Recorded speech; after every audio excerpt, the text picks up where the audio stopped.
んこんにちは、ルリコです。本日はハーレーダビッドソンロードグライドの試乗をしていきたいと思います。はい、というわけで今回お借りしているのがこちら、ハーレーダビッドソンのロードグライドです。すごくないこのフロントの威圧感というか、なんというか、ヘッドライトでかこのロードグライドはですね、ハーレーらしい伝統的なバイクではあるんですけども、この2024年モデルというものが発売されまして、ロードグライドとストリートグライドっていう車種、こちらが新しくバージョンアップされたそうです。で、2024年モデルはですね、この特徴的なこのヘアリングやヘッドライト周りのデザインを変更されているそうです。ハーレーといったらこちらのミルウォーキー8エンジン、はい、こちらが 1923cc のエンジンとなっておりまして、新しい水冷式のシリンダーヘッドを採用されているので、ハーレーって暑いじゃないですか。はい、この暑さをですね、ライダーが足に感じる熱を低減するように採用されているそうです。そしてこちらのシート、これがね、お尻になんともフィットするシートだったんですけども、このシートも新設計されたシートで、形状とパッド素材が見直されていて、より長距離走行も楽しめる仕様になっているそうです。前から見るとこんな感じなんですけども、ライトはね、すべて LED となっております。で、リアから見るとこんな感じでですね、ここに LED ランプが埋め込まれているんですけども、ターンシグナルと一体化されていますので、バイクのラインっていうのを際立たせてくれていて、とってもかっこいいです。サスペンションは 47mm の新型倒立昭和フォーク、ホイールもね、純正でこのギラギラ感があってとってもかっこいいんですけども、なんとタイヤ空気圧監視システム TPMS を搭載されております。このフロント周りのですね、空力をすごく考えられているので、こういったところにリングのようなものがあるので、ライダーに当たる風が少なくって長距離も走りやすくなっていそうです。はい、そしてなんといってもこちらのサドルバッグです。車体と一体化しているのでスマートですよね。で、中身もですね、とっても大容量でございます。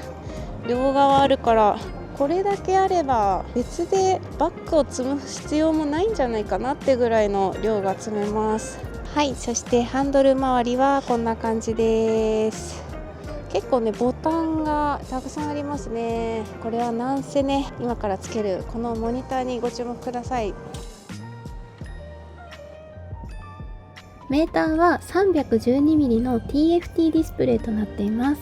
タッチしていろんな設定を変えたりとか項目選ぶことができます。はい、で今ここにアイコンがあるの分かると思うんですけども、これモード変更で4つのライディングモードから選ぶことができます。走行中でも変更可能です。で、ここに大きなスピーカーがね、2個あるんですけども、 200W の新型オーディオアンプがこのフェアリング部分にマウントされております。で、その他にもですね、運転支援システム、電子電動ブレーキだったり、コーナーリングの ABS、トラクションコントロールなどが入っております。あとはこういうところにちょっとした収納スペースがあったりとかですね。はい、でこっちには USB のが充電ができるところもありますね。で、実際に今 iPhone が入っております。なんと今回ですね、 Apple CarPlay がね、一緒に表示できるようになりました。なのでここにわざわざ携帯をマウントしなくてもいいということですね。排気量は 1923cc、 エンジンはミルウォーキー8117、エンジントルクは 175Nm、馬力は 107HP となっております。タンク容量は 22.7 リットル。価格はカラーによって変わってきますが、369万3800円からとなっています。はい、ではエンジンをかけてみましょう。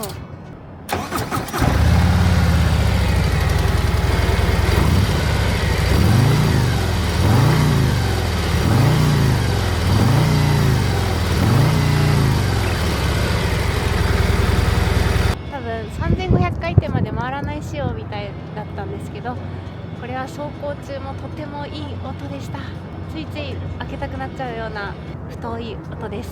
恒例の足つきチェックをしたいと思います。私の身長は161センチで、今日のブーツ2センチ厚底のブーツです。はい、ではこちらハーレーダビッドソンロードグライドのシート高は 720mm となっております。上がります。せーの、はい、両足べったりついてます。久しぶりやこんな足つきバイク。やっぱアメリカンはこれだからいいよね。ポジションはこんな感じですね。なんかもうお尻にドーンと重心が入ってる感じですごい楽です。で起こす時も意外とねそんな気にならないです。もし気になる方はハンドルを右に切って起こせばすごい軽く上がります。よし。はい、そしてロードグロイド車両重量が380キロ。重いね。これバックギアがついてないので自分で動かしましょう。動かせんのか？よいしょ。いや怖っ重たいちょっと待って重い。いや前に動かすことはなんとか体を入れて動かすことはできます。でもあんまり切りすぎるとハンドルが手が届かなくなるよいしょ。怖いっす。ちょっとこれはまたがって動かそうかな。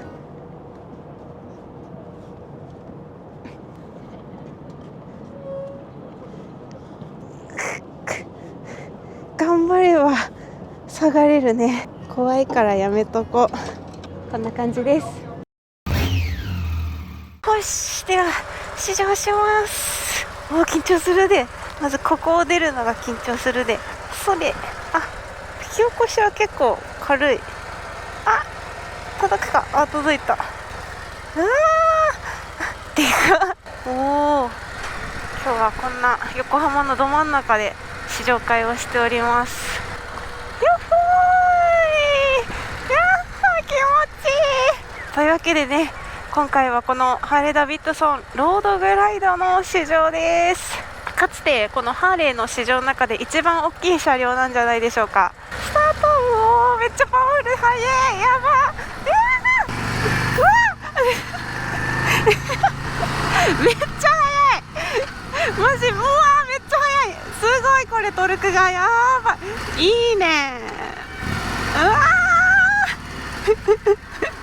まずこの大きさよりも私パワーになれないのパワーになれないとって感じ。このね低速の走り出しがものすごいグーンと加速するのでちょっと気をつけないと体置いてかれますよ。だがしかしそれが面白いキモいな自分。マ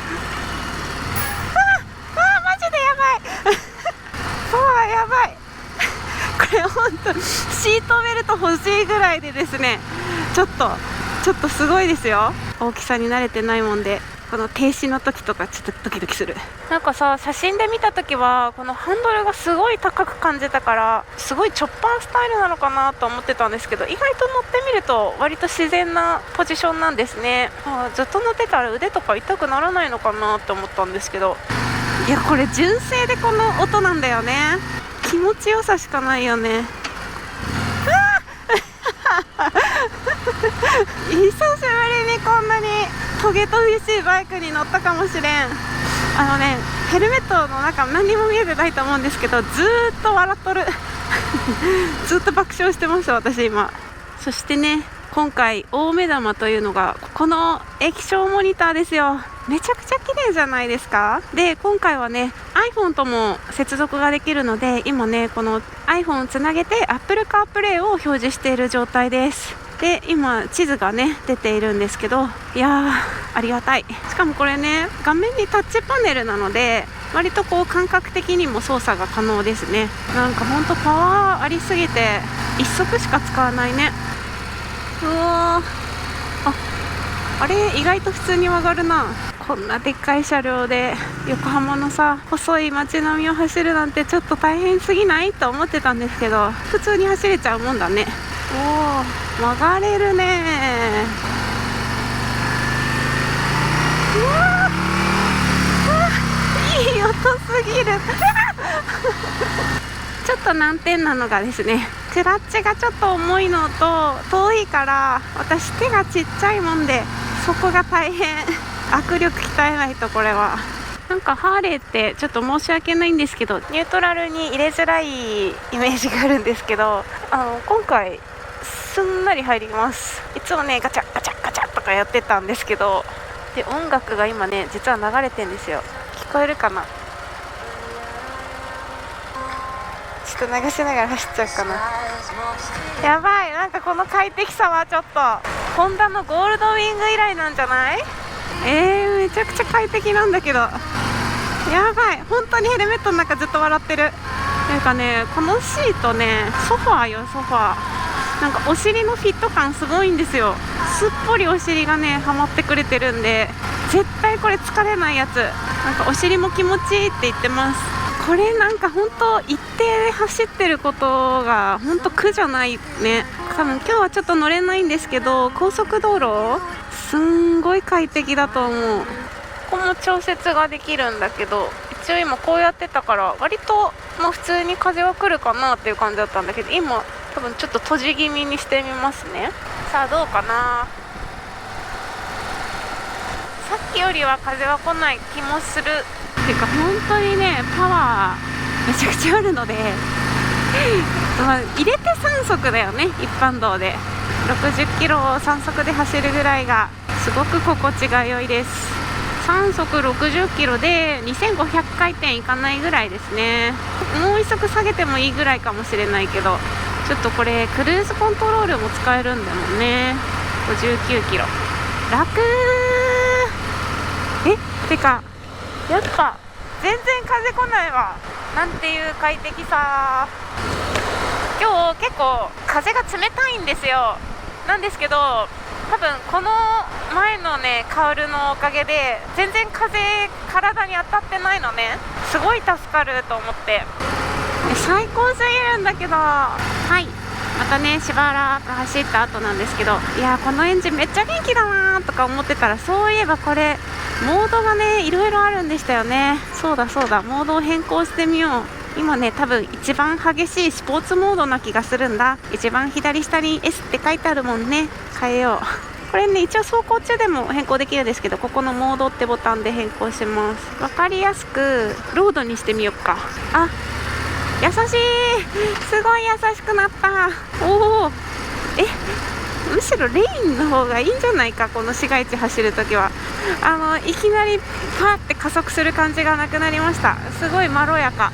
でもちょっと物足んないかも。もう1個あげたいな。これロード。ロードですね。ロードがちょうどいいや。スポーツモードはね本当に元気すぎて楽しいんだけど、たまに本当に危ねえと思う時があるぐらい体持ってかれるんで、街中はロードがいいと思います。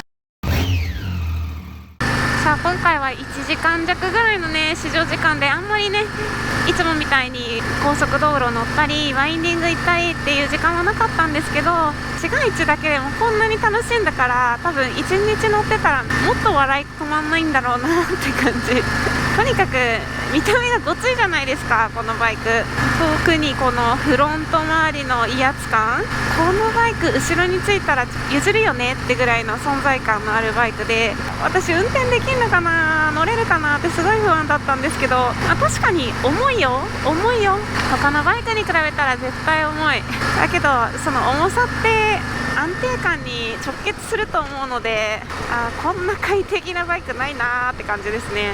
で最初はねこの見た目に反してこんなに凶暴的なエンジンなのと思って何回か体が持ってかれる場面あったんですけど、気がついたらそうだこのロードグライドモードがあるんだっていうのに気づきまして、そのモードをね変えてみたらすごく乗りやすくなったので、こんなに明確に変わるバイクって面白いなと思います。今回はね街中メインで走ってますけど、正直こんなでっかいバイク街中だと走りにくいじゃん。これはまさしく高速道路とか道が広い郊外の方を走った方が絶対気持ちいいのは間違いないんですけど、でもね普通なんですよ。乗ってみると普通に曲がれるし、普通にシフト操作もしやすかったから、大きさにそんなにビビる必要はないのかなと思います。で一つだけね言えるとしたら、このクラッチが重いことだね。ちょっとね女性の方にはなかなか長時間乗るには厳しいんじゃないかなとは思います。あとやっぱりちょっと傾斜があるところで、例えば坂道発進とかそういうのはかなり気を使いますね。できればそういう道は行きたくないなとも思っちゃいます。がしかしとにかく快適。さあ横浜らしい場所に戻ってまいりました。すごい平日なのになんという賑わいだ。さあ今回ね、なんでこのハーレーの試乗会が横浜で行われたかと言いますと、実はハーレーの年に一度のお祭りブルースカイヘブンがですね、この6月横浜で開催されます。以前はね富士スピードウェイで開催されてたんですけども、今回はこの横浜、みなとみらいですね、みなとみらいのガンダムがある場所、付近でよりね会場が大きくなって開催されるということなんですよ。この横浜にハーレーがたくさん集まるのかワクワクですね。ぜひねこの6月にブルースカイヘブン横浜であるよってことを覚えておいてください。わー横浜や。はい、というわけで今回はハーレーダビッドソンのロードグライドを試乗させていただきました。本日も最後までご視聴ありがとうございました。また次回の動画でお会いしましょう。バイバーイ。Why when you're away do I miss you? Is it just because I can't kiss you? Is it dishes in the sink or the lack of a wink? Or just because I love my life with you?